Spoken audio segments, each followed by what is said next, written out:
Well, hello. These are the announcements for January 29th, 2023. For those of you scoring at home, that is the fourth Sunday after the Epiphany.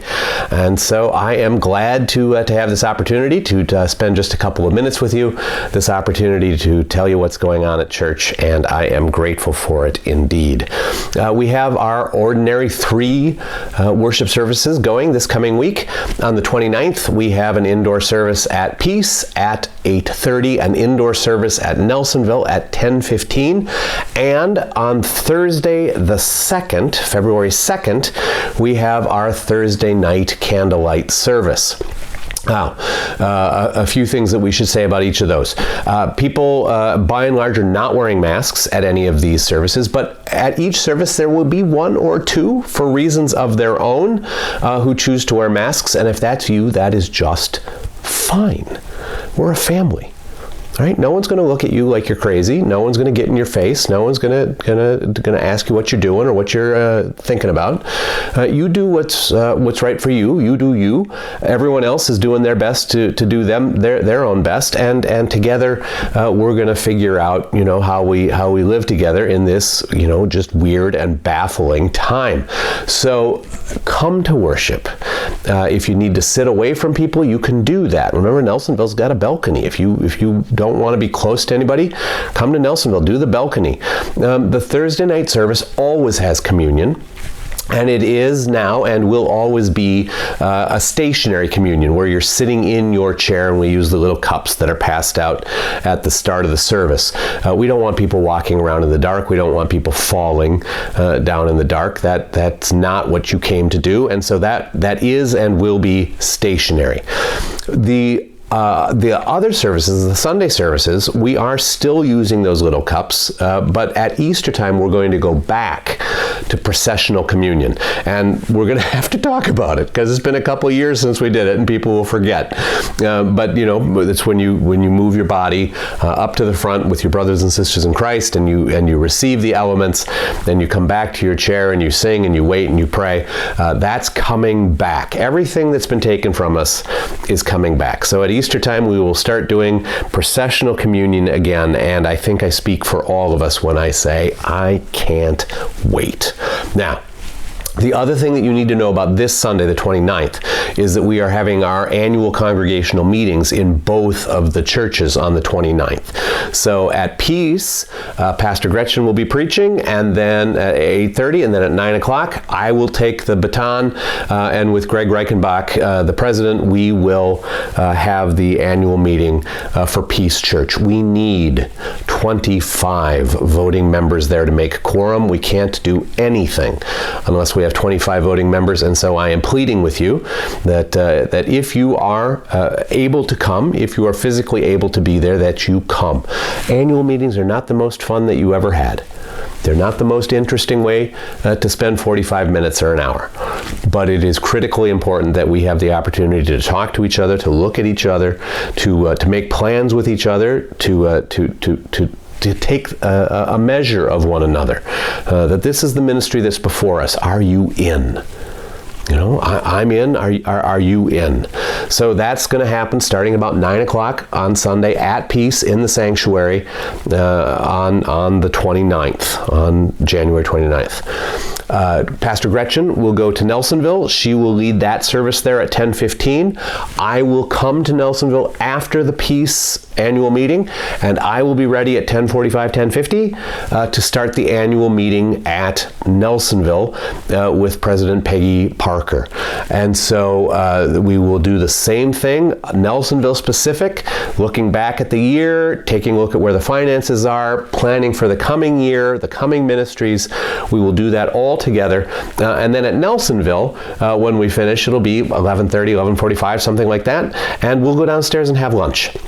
It's a potluck lunch. You are welcome to come. If you didn't sign up for anything, bring something, right? If you can't bring something, come. There'll be extra food. It's just fine.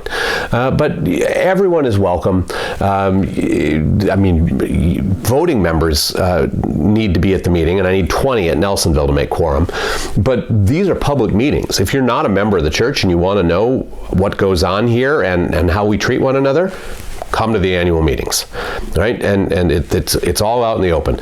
And the Nelsonville potluck, the same thing, right? If you're a Peace member and you're hungry, bring something to the potluck, and we're going to be having that 11:30, 11:45-ish, all right? So if you can't come to these meetings, if you would be praying for us, that the peace of God would fall on both communities, that we wouldn't lose ourselves in petty squabbles, I would be grateful for that indeed.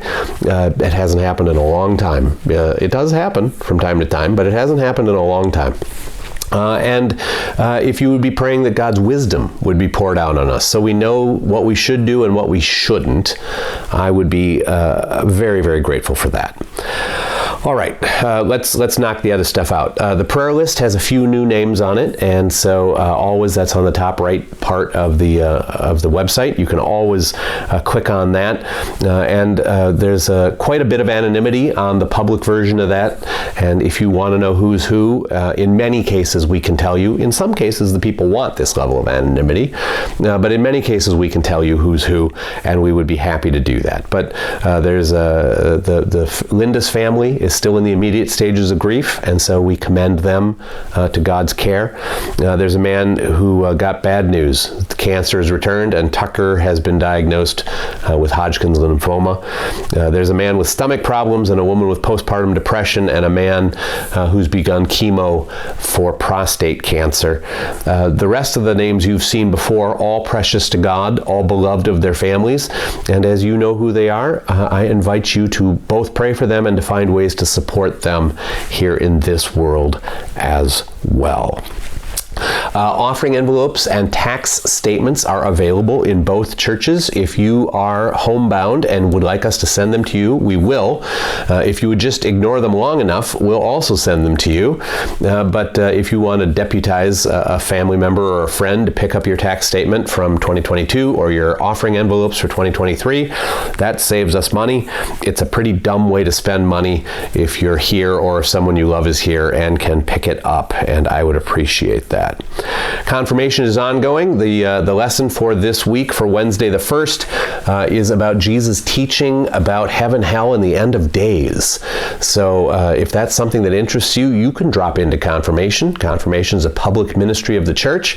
The in-person discussion group on February 1st is at Peace at 7 o'clock. There's also an online discussion group at 8.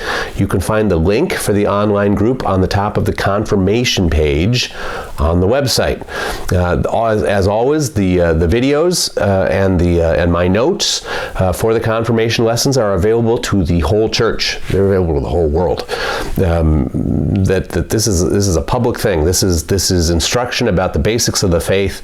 And if you have questions or thoughts about heaven, hell, end of days, baby, have I got a deal for you. Sunday school classes are rolling on. We've talked about that before. The women of both churches are continuing to work on quilts and care kits.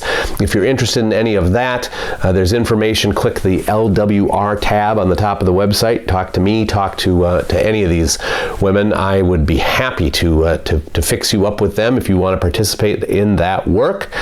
And sometime here in the very, very near future, we will be getting to you some numbers about how this second campaign for Lutheran World Relief turned out.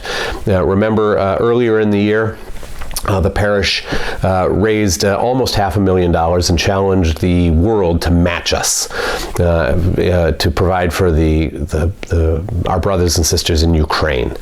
And then we had a second emphasis in the fall where we raised $206,000 in the parish, and we invited the world to match us again to give undesignated gifts to Lutheran World Relief, because Ukraine is not the only place in the world where people are suffering. That misery knows no bounds. There are hungry people in many places. There are suffering people in many places. And since the end of World War II, Lutheran World Relief has been a champion of caring for those people. It is a reputable charity. They don't steal your money. They do what they say they're going to do, and I commend them to you wholeheartedly. I've said many times, and it's been a while since I've said it here, if I didn't fear God and if I wasn't afraid of prison, I would be I would have a fake charity, because that is the best way to rip people off. The oversight is lax. People want to help. They don't know how to check in the weeds very well. They don't know how to separate true from false. There are so many charlatans and pretenders and thieves out there trying to separate you from your money.